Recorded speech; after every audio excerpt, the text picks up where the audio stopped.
My dear viewers, Assalamu alaikum. I hope everyone is healthy and well and welcome to another video. সেনাবাহিনীকে দেওয়া হলো নির্বাহী ম্যাজিস্ট্রেটের বিচারিক ক্ষমতা মাত্র ২৪ ঘন্টায় বেদখল জমি উদ্ধার করে দিবে এই সেনাবাহিনী ইনশাআল্লাহ। কিন্তু এই সুযোগ মাত্র ২ মাসের জন্য পাবে প্রত্যেক ভূমি মালিক যাদের জমি বেদখল হয়ে রয়েছে। অর্থাৎ সেনাবাহিনী মাত্র ২ মাসের জন্য নির্বাহী ম্যাজিস্ট্রেটের ক্ষমতাটি পেয়েছে।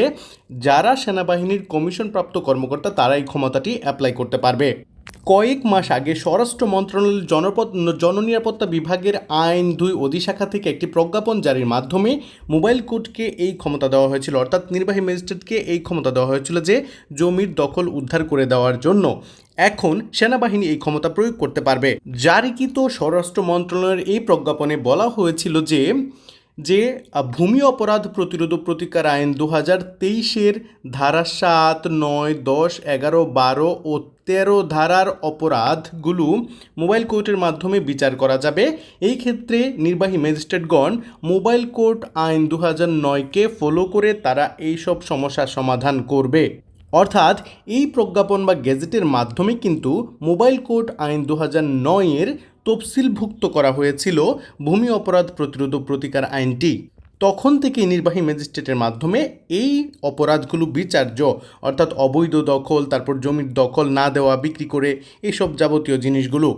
এখন যেহেতু সেনাবাহিনীকে এই দায়িত্ব দেওয়া হয়েছে নির্বাহী ম্যাজিস্ট্রেটের ২ মাসের জন্য, তারা ফৌজদারি কার্যবিধি এর ৬৪, ৬৫, ৮৩, ৮৪, ৮৬, ৯৬-এর ২, ৯৫-এর ২, ১০০, ১০৫, ১০৭, ১০৯, ১০, ১২৬, ২৭, ২৮, ৩০, ১৩৩ এবং ১৪২ ধারার অপরাধগুলো বিবেচনায় নিতে পারবে বলে প্রজ্ঞাপনে জানানো হয়েছে।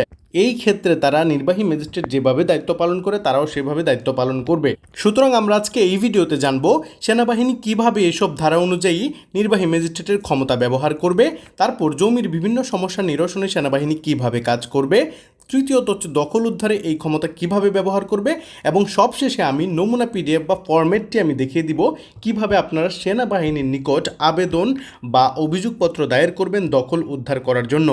এই পর্যায়ে আমরা নতুন ভূমি অপরাধ প্রতিরোধ প্রতিকার আইন থেকে দেখব যে কোন কোন ধারার অপরাধ তারা মোবাইল কোর্টের মতো করে সেনাবাহিনী সমস্যার সমাধান করতে পারবে। প্রথমত হচ্ছে অবৈধ দখল প্রতিরোধ দণ্ডের যে ব্যাপারটি রয়েছে ৭ ধারাতে। এখানে যেটি বলা হয়েছে যে সর্বশেষ খতিয়ান মালিক অথবা তাহার নিকট হইতে উত্তরাধিকার সূত্রে বা হস্তান্তর বা দখলের উদ্দেশ্যে আইনানুগভাবে সম্পাদিত বা আদালতের আদেশের মাধ্যমে মালিকানা বা দখলের অধিকারপ্রাপ্ত যদি না হয় কেউ ভূমি দখলে রাখতে পারবে না। অর্থাৎ সঠিক কাগজপত্র না থাকলে কেউ জমি দখলে রাখতে পারবে না, অর্থাৎ অবৈধ দখলদার যারা আছে তাদের বিরুদ্ধে কাজ করবে। তারপর আইনানুগ দখলের অধিকারপ্রাপ্ত কোনো ব্যক্তিকে যদি, অর্থাৎ কাগজপত্র সব সঠিক আছে কিন্তু ওই ব্যক্তিকে তার জমিতে যাইতে বাধা দিচ্ছে বা ভূমি দখল করতে যাইতেছে নতুন করে, বা ওই জমিতে তাকে প্রবেশ করতে বাধা দিচ্ছে, বা ওই জমি অলরেডি দখল করে ফেলেছে, এইগুলো হবে অবৈধ দখলের চিহ্ন বা অবৈধ দখলদার বলে তারা চিহ্নিত হবে। এইটা করলে কিন্তু এই যে সেনাবাহিনীও কিন্তু নির্বাহী ম্যাজিস্ট্রেটের মতো অনধিক ২ বছর কারাদণ্ড ও অর্থদণ্ডে দণ্ডিত করতে পারবে। তারপর ৯ ধারার যে বিষয়টি রয়েছে সেটি হচ্ছে ক্রেতা বরাবর বিক্রিত ভূমির দখল হস্তান্তর না করিবার দণ্ডের যে বিষয়টি রয়েছে সেটিও কিন্তু সেনাবাহিনী সমস্যার সমাধান করতে পারবে। বিষয়টি হচ্ছে যে নির্ধারিত যে মূল্য রয়েছে বিক্রয়ের জন্য সঠিক মূল্য পরিশোধ করার পরেও যদি যে ব্যক্তি জমিটি ক্রয় করেছে তাকে যুক্তিসঙ্গত কারণ ব্যতীত ক্রেতা উক্ত ভূমির দখল হস্তান্তর না করে তাহলে এটা একটা অপরাধ হবে। এই ক্ষেত্রে কিন্তু সেনাবাহিনী ২ বছর পর্যন্ত কারাদণ্ড বা অর্থদণ্ড ওই ব্যক্তিকে দিতে পারবে যদি তার দখল তাকে বুঝিয়ে না দেওয়া হয়। আবার কোনো ব্যক্তি যদি ১০ ধারার অধীন সীমানা বা ভূমির কোনো ক্ষতি সাধন করে থাকে, অর্থাৎ ধরেন আপনার কোনো ভূমির সীমানা বা বাড়ির সীমানা বা চিহ্নের ক্ষতি সাধন করে, অথবা আপনার কোনো গাছটা কেটে নিয়ে যায়, অথবা গাছটার কোনো ক্ষতি করে, গাছ বৃক্ষ বা কোনো অন্য কোনো ফসল, তাহলে এটাও হবে একটা অপরাধ। এটাও কিন্তু সেনাবাহিনীর ব্যবস্থা গ্রহণ করতে পারবে তাৎক্ষণিকভাবে যদি আপনারা অভিযোগ বা আবেদনপত্র দায়ের করেন। তারপর যদি কোনো ব্যক্তি খাস জমি অবৈধভাবে দখল করে রাখে, অর্থাৎ সরকারি জমি বা কোনো স্বায়ত্তশাসিত প্রতিষ্ঠানের জমি বা জনসাধারণের ব্যবহার্য ভূমির অবৈধ দখল বা প্রবেশ কাটামোতে তারা কিন্তু এক্ষেত্রে তাদের ক্ষমতা ব্যবহার করতে পারবে। একটু পরে ফৌজদারি কার্যবিধিতেও এ ব্যাপারে যে বলা আছে তাদের যে ধারাগুলো সংযুক্ত করে দেওয়া হয়েছে সেগুলো নিয়েও আমরা একটু দেখব যে নতুন ভূমি অপরাধ আইনের যে অবৈধভাবে দখলকৃত জমিগুলো বা জনসাধারণের ক্ষতি হতে পারে এমন কোনো কাজ যদি কোনো ব্যক্তি করে, তাহলেও এটা 2 বছর পর্যন্ত দণ্ডযোগ্য অপরাধ হবে। সেনাবাহিনী এই ব্যাপারটা নিয়ে কঠিনভাবে ডিল করবে। 12 ধারার যে ব্যাপারটি রয়েছে সেটিও হচ্ছে যে সরকারি, আধা সরকারি, স্বায়ত্তশাসিত প্রতিষ্ঠানের স্বার্থযুক্ত বা জনসাধারণের ব্যবহারযোগ্য অবৈধভাবে যদি কোনো ভূমি ভরাট বা শ্রেণী পরিবর্তন করে ফেলে যদি কোনো ব্যক্তি, অর্থাৎ এই যে খাস জমি বা স্বায়ত্তশাসিত প্রতিষ্ঠানের জমিগুলো যদি কেউ শ্রেণী পরিবর্তন করে ফেলে বা জনসাধারণের ব্যবহার করবে এমন কোনো রাস্তাঘাটে যদি এমন কোনো কিছু করে রাখে, যেমন কেউ অনেক সময় আমরা দেখি যে বাস্তবিক পক্ষে বালু ফেলে রাখে, ইট ফেলে রাখে, যদি এরকম কিছু করে তাহলে কিন্তু সেনাবাহিনী ব্যবস্থা গ্রহণ করতে পারবে তাদের বিরুদ্ধে। এখন প্রশ্ন হলো যে ফৌজদারি কার্যবিধি অনুযায়ী সেনাবাহিনী দখল উদ্ধার সংক্রান্ত কাজ করতে যেয়ে বা অবৈধ দখল যারা রয়েছে বা অবৈধ দখলের কাজ যারা করছে তাদেরকে প্রতিরোধ করতে যেয়ে কী কী ক্ষমতা তারা এখানে প্রয়োগ করবে সেগুলো সিআরপিসিতে সুন্দর করে বলে দেওয়া আছে এবং সেই ক্ষমতাগুলোকে তাদেরকে অতিরিক্ত দেওয়া হয়েছে নতুন করে প্রজ্ঞাপন আকারে। আজকে এই বিষয়গুলো এখন এই মুহূর্তে আলোচনা করব।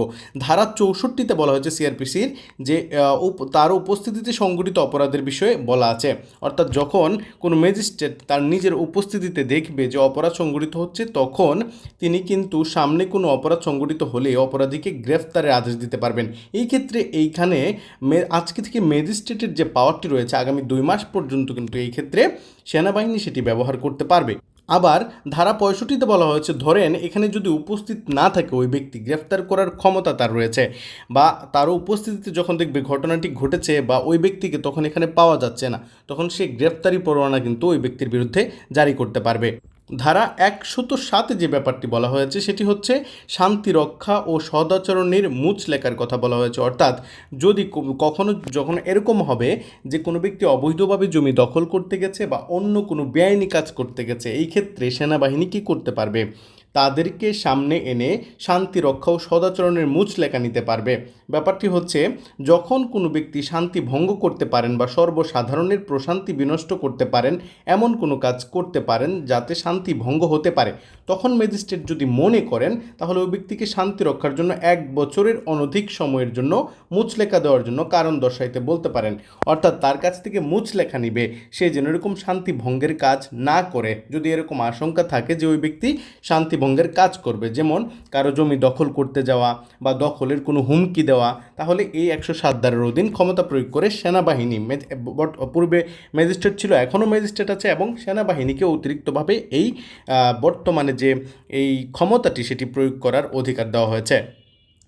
আরেকটি গুরুত্বপূর্ণ ধারা হলো সিআরপিসিতে যে সেনাবাহিনীকে বেআইনি সমাবেশ ছত্রভঙ্গ করার জন্য সামরিক শক্তি ব্যবহারের, অর্থাৎ এই ক্ষেত্রে সামরিক যত শক্তি আছে তারা সেটা ব্যবহার করতে পারবে, অর্থাৎ অবৈধভাবে কারো জমি দখল করতে 10 জন 20 জন যখন লাঠিসোঁটা নিয়ে যায় তখন এই ক্ষেত্রে সেনাবাহিনী এসে সরাসরি এখানে সামরিক শক্তি প্রয়োগ করে ওই যে অবৈধ দখল সেটি কিন্তু ঠেকাতে পারবে।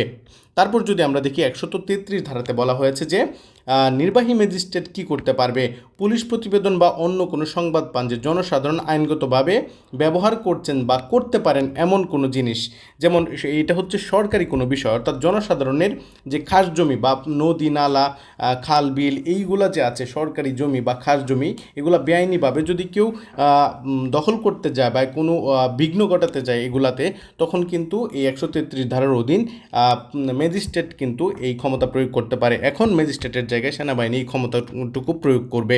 এখন যে বিষয়টি আমি দেখাবো যে নমুনা পিডিএফটি কেমন হবে, যে সেনাবাহিনীর নিকট আপনি যে অভিযোগপত্রটি করবেন আপনার অবৈধ দখল উদ্ধারের জন্য অথবা আবেদনটি যে করবেন এটির নমুনা কপিটি কেমন হবে। ব্যাপারটি হচ্ছে যে এক্ষেত্রে আপনি গুরুত্বপূর্ণ যে বিষয়গুলো সেটি হচ্ছে ধারা, এখানে আপনি ধারা কোনটি দিবেন নতুন ভূমি অপরাধ আইনের, যেমন অবৈধ দখল হচ্ছে 7 ধারা, 9 ধারায় বলা হচ্ছে বিকৃত জমির ভূমি হস্তান্তর না করা, 10 ধারা, 11 ধারায় এগুলোতে খাস জমি, 10 ধারাতে বলা হয়েছে যে সীমানা ভূমির ক্ষতি সাধন, 11, 12তে, 13তে, এবং এগুলোতে বলা হয়েছে যে সরকারি যে খাস জমির কথা বলা হয়েছে এই বিষয়গুলো নিয়ে।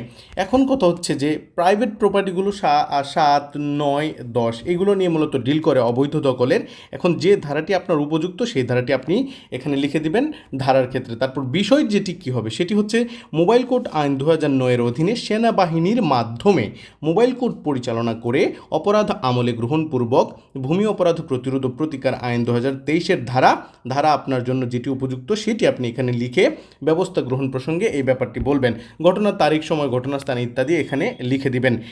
ভিডিওটি অনেক লং হয়ে যাওয়া, আমি সম্পূর্ণ নমুনা পিডিএফটি 4 পৃষ্ঠার হওয়ায় আমি সম্পূর্ণ ভিডিও অনেক লং হয়ে যাবে, তাই আমি ভিডিওতে সম্পূর্ণটি দেখাতে পারছি না। তবে আপনাদের যদি এই নমুনা কপিটির প্রয়োজন হয় তাহলে আপনারা স্ক্রিনে দেখানো নম্বরে ফোন করতে পারবেন এবং অবৈধ দখল সম্পর্কিত বা আপনার জমি দখল কিভাবে উদ্ধার করবেন এই সংক্রান্ত যে কোনো পরামর্শের জন্য আপনারা স্ক্রিনে দেখানো নম্বরে ফোন করতে পারবেন, অথবা নমুনা কপি নিতে সেনাবাহিনীর নিকট কিভাবে আবেদন করবেন, কিভাবে অভিযোগ করবেন বা কী লিখবেন অভিযোগপত্রে, কিভাবে সাজিয়ে লিখতে হবে, কোন কোন কাগজপত্র সেনাবাহিনীর কাছে অবৈধ দখলের অভিযোগপত্র আপনারা দেওয়ার সময় এখানে লিখে দিতে হবে বা কোন কোন কাগজপত্র একসাথে জমা দিতে হবে অবৈধ দখল উদ্ধারের ক্ষেত্রে, সেই সংক্রান্ত পরামর্শ বা নমুনা পিডিএফ, অভিযোগের আবেদনপত্র, তারপর হচ্ছে যে বিভিন্ন কিছুর জন্য আপনারা কিন্তু পরামর্শের জন্য ফোন দিতে পারবেন স্ক্রিনে দেখানো নম্বরে। আমি সর্বাত্মক সহযোগিতা করা আপনাদেরকে চেষ্টা করব। সেনাবাহিনীর মাধ্যমে অবৈধ দখল থেকে জমি উদ্ধার করার যে বিষয়টি, সেটি মাত্র সময় পাবেন আজকে থেকে 2 মাস পর্যন্ত। Thank you for watching me with passion. আসসালামু আলাইকুম রহমতুল্লাহি ওয়া বারাকাতুহু।